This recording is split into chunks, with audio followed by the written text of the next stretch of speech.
Olá, tudo bem? Sejam bem-vindos ao canal Rastro das Utopias. Sou o professor Fossati. Inicialmente, eu gostaria de lembrar, não esquecer, de inscrever e curtir o canal. Hoje vamos relembrar de que forma a história, a ciência, percorre os rastros das utopias e conduzem, de certa forma, o ser humano a ensaiar os seus primeiros passos para a busca da imortalidade. Vamos dar uma panorâmica em primeira parte da ciência e apontar algumas referências de como os cientistas estão pensando e estão fazendo para avançar na busca da longevidade. E, segundo alguns, atingir, portanto, a imortalidade. Como a ciência está pavimentando, então, a imortalidade no século XXI?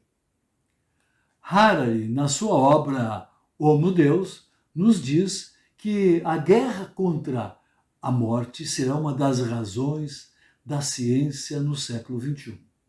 Conforme esse autor, a ciência e a cultura moderna têm uma visão diferente da vida e da morte.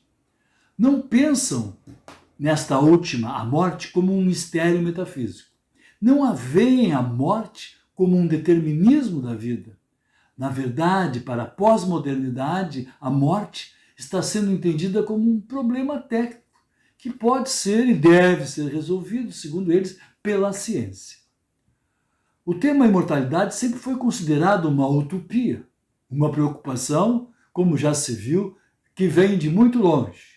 O renomado pesquisador Charles Darwin já pregava no seu livro Origem das Espécies. Cabe lembrar, entretanto, que esta obra foi um dos embriões até da teoria do evolucionismo. Teoria esta é que veio bater de frente com a descrição, com os ensinamentos, com as visões bíblicas do criacionismo. Bem, mas este é um outro assunto que podemos abordar mais tarde. Esta visão também da imortalidade, ela acompanha um livro de Richard Dawkins, que na sua obra O Gênio Egoísta ou O Gênio Imortal, publicado em 1976, a obra passou a ser um clássico, inspirado na obra seminal de Darwin também. Uma teoria em que pode salvar-se, diz ele, e atingir a imortalidade é o gene. Este ocorre uma vez que o gene é transmitido nas novas gerações. Desta forma, nunca morre, tornando-se, portanto, um gene imortal. Então, essa é a teoria do Dawkins, do gene imortal. E nós que seríamos, nessa história toda, nós seríamos apenas suas máquinas de sobrevivência. Pois bem, outro crente na imortalidade assegura que o homem poderá chegar aos 500 anos de vida. É o William Marys. Bill Marys, empresário e CEO americano, capitalista de risco, focado em tecnologias, ciências da vida. Fundador e primeiro CEO da Google Venture e criador do projeto Calico, do Google, empresa com foco em genética do envelhecimento. Seguindo ele, o engenheiro e inventor Ray Kurzweil, que em 1999 ganhou a Medalha Nacional para a Tecnologia de Inovação. Criou sintetizadores de voz para instrumentos e a máquina de leitura para os cegos. Mas seu projeto ambicioso é a busca da imortalidade. Kurzweil toma 110 pílulas de nutrientes por dia. Seu sonho é ter uma vida longa. Esta vida longa é o que ele associou ao conceito de singularidade. O que seria singularidade? É uma definição que já foi dada pelo estatístico Vernon Vinge, da Universidade de San Diego, que deu alerta em 1993 sobre os avanços e os futuros da inteligência artificial.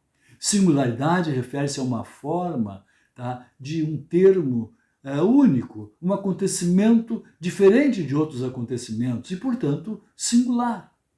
Vinge, no seu artigo, dizia que dentro de 30 anos teríamos meios para criar uma superinteligência humana. fato que realmente está acontecendo, apontado recentemente na obra de Nick Bostrom, Superinteligência, que eu recomendo. Em seu livro Era das Máquinas Espirituais, Kurzweil apresenta a lei dos retornos acelerados. Prevê ele que em 2039 a inteligência artificial vai ler a Turing. Bem, dentro desse contexto, eu diria que a singularidade, segundo Kurzweil, está nas condições já em estudo para, de certa forma, dar condições de que a gente possa baixar o cérebro humano para o computador. E assim o homem e a máquina serão o mesmo ser. Conforme Kurzweil, esta grande singularidade ela vai se transformar na nanotecnologia molecular, que permitirá reprojetar, reconstruir molécula a molécula o cérebro humano. E relata na sua medicina da imortalidade. Daí ele propor a lei dos retornos acelerados. O que significa isso? É que o ser humano que levou 50, 80 anos para saber, ter um conhecimento, ter experiência, sabedoria, em uma hora, pelo computador, poderíamos, um computador neural, poderíamos ler sua mente.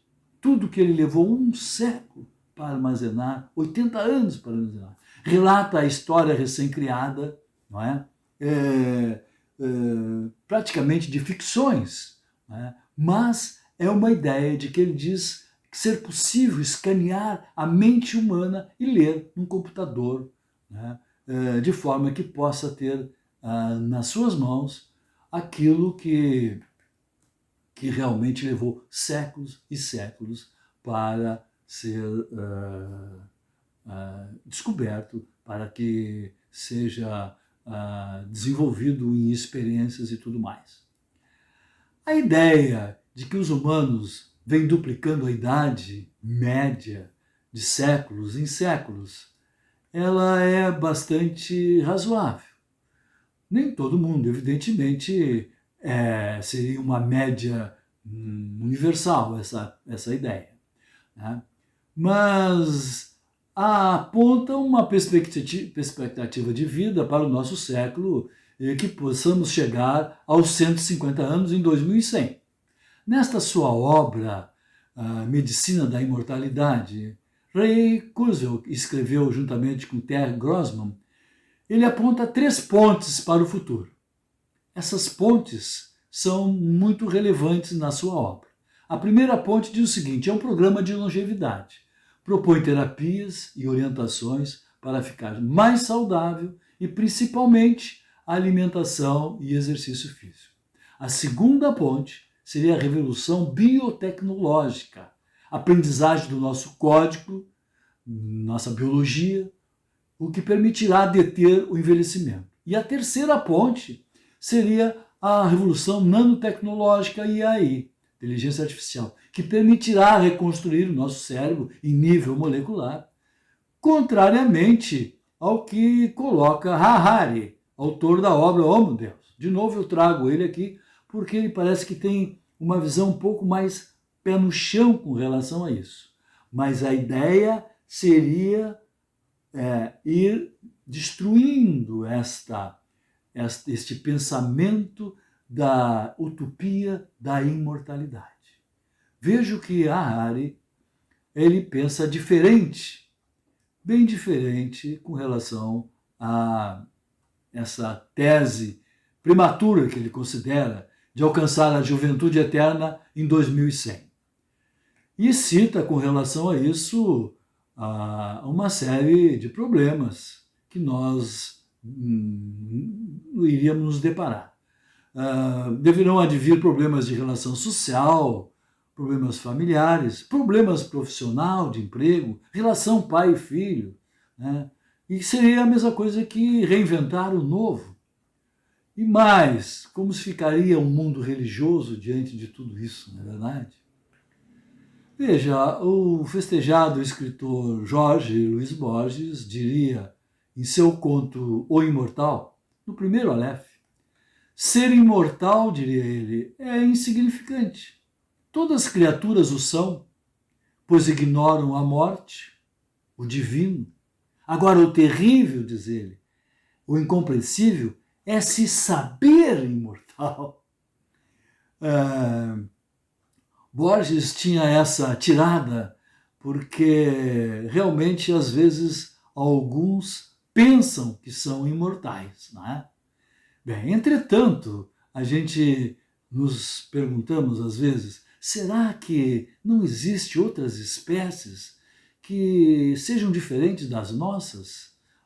Nós somos mortais. Será que existem espécies imortais? A imortalidade das espécies, o biólogo Michael Rose, da Universidade da Califórnia, diz que sim, que existem espécies imortais.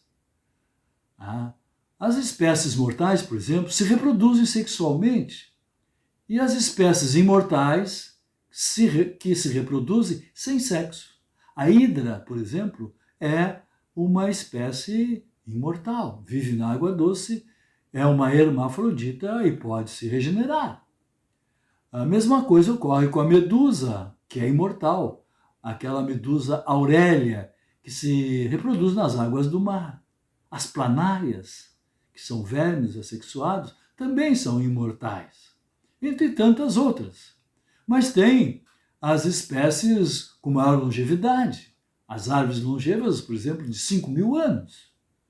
O ouriço do mar vive 200 anos. As tartarugas, 138 anos. E um tubarão da Groenlândia que consegue viver 400 anos. Vejam que interessante é o mundo, é a natureza que nos cerca. Bem, mas qual é o inimigo da humanidade e qual é a sua causa? Na obra de Mark Geddes, poderíamos pensar nesse autor que escreveu o livro A Conquista Científica da Morte. Ele diria que o inimigo da humanidade é a morte e a sua causa é o envelhecimento. Já na visão do gerontologista Aubrey de Grey, médico, destacado otimista da imortalidade, reforça a preocupação com a senescência. O que é a senescência? É o processo de deterioração do ser humano e a sua causa é o envelhecimento. É ligado à redução dos telômeros. E o que é esses telômeros?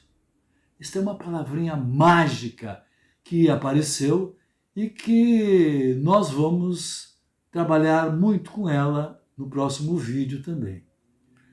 Os telômeros, por consequência, ativam os genes tumorais, assim como ativa também os genes das células boas. Na sua obra, Aubrey de Grey, biogerontologista, numa tradução livre, ele escreve assim: finalmente, o rejuvenescimento que pode reverter a velhice humana em nosso tempo. Cabe aqui uma outra questão. Então, o que seria necessário para alcançar a imortalidade? Ora, para alcançar a imortalidade, a ciência deverá impedir o processo de senescência, de envelhecimento celular. Estão lembrados da figura do DNA, aquela hélice torcida? Pois bem, aquela hélice torcida, ela é protegida pelo que se chama telômero. E é uma capa protetora das extremidades do DNA. Cada vez que a célula se divide, há uma redução do telômero. E chega a um ponto que a célula se reduz totalmente e ela morre. Começa a morrer os órgãos, começa a morrer a pele, começa a morrer, não é, o corpo humano. Né? Porque as capas protetoras, os fragmentos, né, que estão na porta dos cromossomos, e quando as células se dividem, e ocorre o que começa o envelhecimento. E a redução da enzima chamada telomerase, que produz os telômeros, deixam de proteger o DNA. Então vejam que esse novo termo que surge agora aqui, telomerase, que é uma enzima, que é a espécie de alimentação dos telômeros que protegem, não é, o genoma, né?